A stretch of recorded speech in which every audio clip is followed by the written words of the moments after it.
structures like the structures of the rules of this game that we were playing, right? They were just following structures. So a big systems theory mantra is that structures drive our behavior, right? We oftentimes will just come in and they make it easy for us in many ways. You know, if we know where, if there's a table and a chair and it's set up in a certain way, it's all structured in a certain way, we don't have to think about things, we can just go and sit down. The way that traffic is laid out, the way that our meeting schedules are put together, these are all designed in a way to help make it easy for us to just do our life and do our job. There are times, though, when the structures are designed in a way that don't actually serve us, right? There are times when our structures, when we compare them to what's needed now, some new kind of creative or adaptive or innovative new way of thinking, our structures don't match up, right? So so systems thinking invites us, this is another aspect of it, to actually look at the structures that are keeping some of our work in place. So they fall into a lot of different categories, and what I'll say about these, if you look at all these things on the bullet point here, agendas and org charts and budgets and evaluation criteria, there we go, there's funding criteria, right? These are all things that are designed in a certain way, and they're usually designed very benevolently. I mean, nobody's trying, no one's out to get us to try to make our work more difficult. However, we can look and see if maybe the structure that was once designed for good has outlived its service.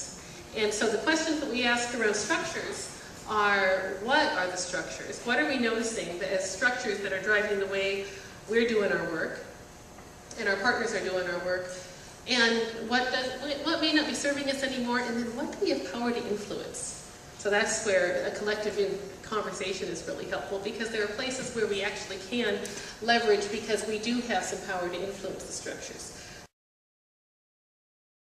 I want to take a minute to just nod to the really deep aspects. So we often don't get there. When we are trying to do systems level work, we'll often work at trying to change a structure. And you can get a whole lot of leverage out of doing that. Underneath the structures, though, and sometimes this is where conversations need to happen, and so we just need to be aware of this, our paradigms, or what Senke calls mental models. These are deeply held beliefs or assumptions that drive our thinking and decisions. We don't usually question them unless they're somebody else's that we disagree with, right? So this can be some sacred territory, right? Like, don't mess with what I believe. But just because it's sacred, just because it's deep territory, does it come up in some way in the conversations we have with stakeholders around the table? You bet it does. Not usually that explicitly, but way back in the back of our heads. So I mean, you can, and they're not always negative. I mean, we've got some here about, you know, my partners just don't understand my perspective. That can drive what I choose to communicate or not. If I really believe that you don't see where I'm coming from.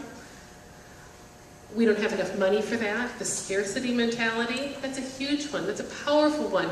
There are parts about that are very true, and it's a mental model, because there are other people who can look at it.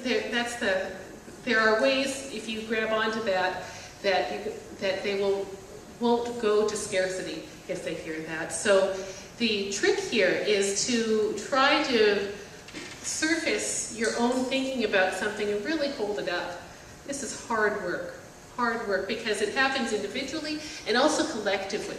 You know, whole organizations and communities will tell stories about themselves and hold these mental models about who we are or who we're not.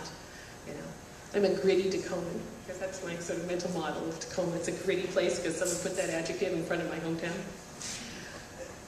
People won't come to meetings unless we feed them or pay them, etc. I've said that one a lot. And it's a mental model. I go to plenty of meetings where I'm either fed nor paid. Some other ones, my partners always have my back. That's a great mental model. If I believe that you will always be there for me. But again, these all drive the way I show up, right? They drive the way I act. Because if that's what I believe, that's how I'm going to act. So this is in the realm of mental models. If there's a will, there's a way. People don't need goodies at meetings.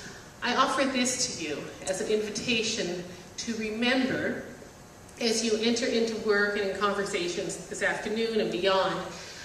Teams I've worked with who use this language around mental models find that they can actually just ask in a kind of safe way now, saying, you know, maybe I see this a different way. Maybe this is a mental model we all need to look at. It's become a very powerful way for some teams and committees to kind of take it, depersonalize it a little bit, and just say, you know, maybe this isn't working for us anymore. Maybe this way of thinking is outdated for us. So there you go. It's an opportunity to think a different way.